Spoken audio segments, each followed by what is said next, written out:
네, 독자 여러분 안녕하세요. 호사서입니다. 지난 시간에는 제가 작년 돌아보면서 있었던 일들을 좀 평가해보는 시간을 가졌는데 25년도에는 어떤 일이 일어날까에 대한 미래를 예측해보는 시간을 가져보려고 합니다. 제가 왜 이런 시간을 마련을 했냐면 맨 처음에 입사를 해서 신규 공무원 연수를 받을 때 공무원 생활에서 초반이 굉장히 버티기가 힘들다. 알다시피 박봉이기 때문에 힘들다. 근데 5년만 지나면 정말 괜찮아질 거야 라고 얘기를 하셨거든요. 그리고 막 제가 만 5년을 찍었습니다. 이제 6년차 공무원이 됐는데 그 말을 좀 검증해보는 시간을 가져보려고 해요. 정말 살기가 좋아졌는지 아닌지 좀 얘기를 해보려고 합니다. 일단 오늘 말씀드리는 내용은 지극히 주관적인 내용이고요. 저는 평소에도 이제 공무원 생활하는 거에 대해서 그렇게 막 나쁘다, 어렵다, 힘들다 이런 식으로 말씀을 안 드려왔기 때문에 말할 내용도 굉장히 좋게 나오겠다라는 거를 미리 알고 계셨을 거라고 생각을 합니다. 왜 좋은지에 대해서 구체적으로 하나씩 좀 따져보는 시간을 가져보도록 할게요. 첫 번째로 연봉 4천이 넘었습니다. 물론 이 연봉 안에는 본봉과 수당과 상여금, 명절 보너스, 복지 포인트까지 다 합쳤을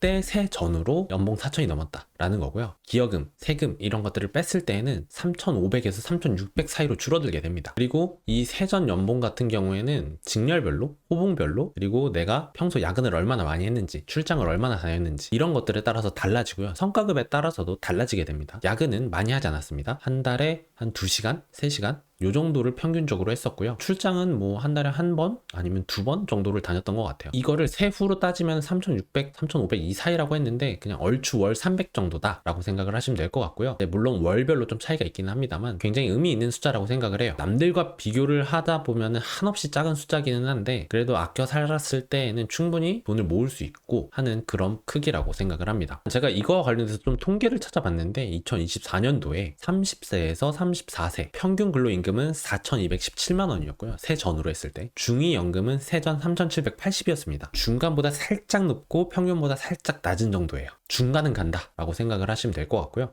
두 번째로는 장기재직 휴가라는 게 있습니다. 원래는 만 10년을 근무하신 분들을 대상으로 5년간 쓸 수 있는 추가적인 연가를 제공을 했었는데 이게 확장이 돼서 만 5년을 채운 공무원들에게도 제공이 되더라고요. 제가 딱 6년 차라서 올해 연가가 추가로 5개가 더 생겼습니다. 이게 매년 5개가 생기는 게 아니고요. 6년 차부터 10년 차까지 쓸 수 있는 연가가 5개가 추가로 생겼다라고 생각을 하시면 될 것 같아요. 그리고 그거 외에도 제 기본적인 연가가 20개, 그리고 제가 작년에 병가를 안 썼기 때문에 1개 추가, 학습 휴가 하는 게 5개가 있어서 그렇게 해서 다 합쳤을 때 총 연가가 31개가 되었습니다. 업무일 기준으로 봤을 때 한 달 반 정도 쉴 수 있는 연가기는 한데 현실적으로 30개를 붙여 쓰기는 어렵습니다. 상당히 어렵고요. 현직에 계신 분들이 들으셨을 때는 경악할 만한 숫자라고 생각을 합니다. 이론적으로 따졌을 때는 쓸 수 있습니다. 그러니까 법이 금지하고 있지는 않아요. 다만 이런 경우를 방지해서 한 달 동안 내가 내 자리를 비웠을 때 이 업무 공백을 어떻게 누가 메꿀 것인지에 대한 계획서를 제출을 해야 돼요. 그리고 그 계획서가 승인이 나야 합니다. 그러려면은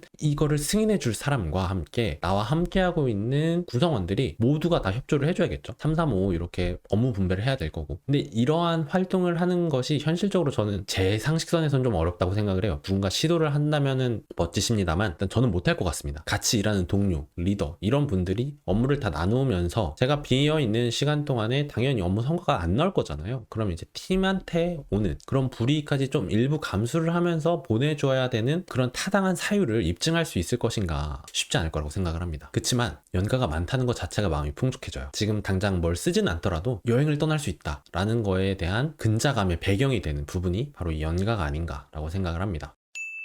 25년도에도 당연히 투자를 할 겁니다. 주식 위주로 진행을 할 거고 지난번에 말씀드렸던 것처럼 기존에는 주식, 채권, 금 이렇게만 했었는데 원자재 ETF를 좀 추가를 해서 포트폴리오를 좀 다양하게 구성을 해볼까 해요. 주식은 이제 사고 파는 게 아니라 모으는 거다라고 얘기를 하시는 분들의 말씀을 뼈저리게 느끼고 있고요. 작년에 있었던 좀 큰 변화 중에 하나가 청약인데요. 청약은 계속 유지하고 25만 원씩 넣는 걸로 마음을 굳혔습니다. 가장 큰 이유는 청약에서 25만 원을 떼어가면서 약간 스스로에게 허리띠를 졸라매는 셀프로 난이도를 높이는 측면에서 그리고 두 번째로는 언제 한번 긁을 수 있는 복권이 있다라는 마음가짐으로 청약을 넣어볼 수 있을 것 같아요. 그럼 기회가 있고 없고의 차이가 있다고 생각을 하기 때문에 주택 청약 통장은 유지를 할 생각입니다. 코인이 오르는 모습을 보면서 아 이거 해야 되지 않을까? 라는 생각을 했습니다. 제가 여태까지는 안 하고 있었거든요. 주변에서 굉장히 많은 권유가 있었는데 하지 않고 있었는데 살짝 하는 마음이 들기는 했습니다. 역시 송충이는 플립을 먹고 살아야 되는 것 같아요. 안전하게 주식으로 가려고 생각을 하고 있습니다. 주변에서 배당 투자하시는 분들도 많고 저희 독자님들께서도 투자에 굉장히 관심도 많고 뭘 한 해는 꼭 수익을 많이 챙기시는 한 해가 됐으면 좋겠습니다. 그리고 마지막으로 자기계발입니다. 자기계발 같은 경우에는요, 사실 저도 이제는 왜 하는지 모르겠습니다. 그냥 관성이 생겨버린 것 같아요. 자기계발을 안 했을 때 그럼 뭐 특별히 할 게 있는 것도 아니고요. 뭘 한다고 해서 그게 크게 제 인생에 의미가 있을 것 같진 않아요. 제가 시간이 날 때 히토체스라는 게임을 가끔씩 하는데 그거를 많이 한다고 해서 제 인생이 엄청 행복해지고 그럴 것 같진 않습니다. 그래서 지금까지 해왔던 대로 소소하게 자기계발을 할 생각이고요. 여태까지 해왔던 헬스 꾸준히 할 생각이고 1분기에는 일본어랑 자격증 좀 몇 개를 취득을 할 생각이고요. 그거와 관련된 영상도 준비를 하고 있습니다. 2에서 4분기에는 영어랑 공모전에 좀 더 집중을 할 거고 작년에 냈던 거 이상의 성적을 내보려고 하고 있습니다. 특히나 이제 캐글에서 10% 안에 들어서 메달을 좀 따보고 싶다라는 생각이 드는데 현실적으로 올해는 좀 어려울 것 같기는 해요. 작년에 굉장히 운이 좋아서 이제 10%대의 성적이 났었던 것 같고 올해는 좀 더 배워가는 한 해가 되지 않을까 생각을 합니다. 여태까지 제가 1년에 한두 번 정도 자기계발과 관련된 영상을 올렸었는데요. 그 이유가 아무래도 제가 중간에 뭔가 얘기를 하는 걸 안 좋아하고 결과가 좋게 나오고 나서 그거를 이제 공유하고 싶어 하는 편인 것 같아요. 이거 할 겁니다 라고 얘기를 하면 중독 포기를 못 하게 돼버리기 때문에 언제든지 중독 포기를 할 수 있게끔 많은 사람들한테 알리지 않고 이제 혼자 하다가 결과가 나오면은 알리고 이런 방식이었는데 올해 도전하고 있는 자기 개발들은 그래도 꽤 성과가 잘 나올 것 같고 실패하더라도 좀 실패해서 배우는 것들도 많이 있으니까요. 그런 부분을 좀 더 많이 공유를 해드리려고 합니다. 그러다 보니까 도서 리뷰 같은 것들은 조금 줄어들지 않을까라는 생각을 하고요. 사실 많은 분들이 보질 않으세요. 도서 리뷰를 올려도 보질 않으시기 때문에 자기 개발 같은 걸로 그 빈 공간을 채워보고자 합니다. 뿐만이 아니라 기존에 올렸던 사서직과 공무원 시험 관련된 내용들은 꾸준히 업데이트를 할 거고요. 오늘도 긴 영상 시청해주셔서 감사합니다. 구독과 좋아요도 감사합니다.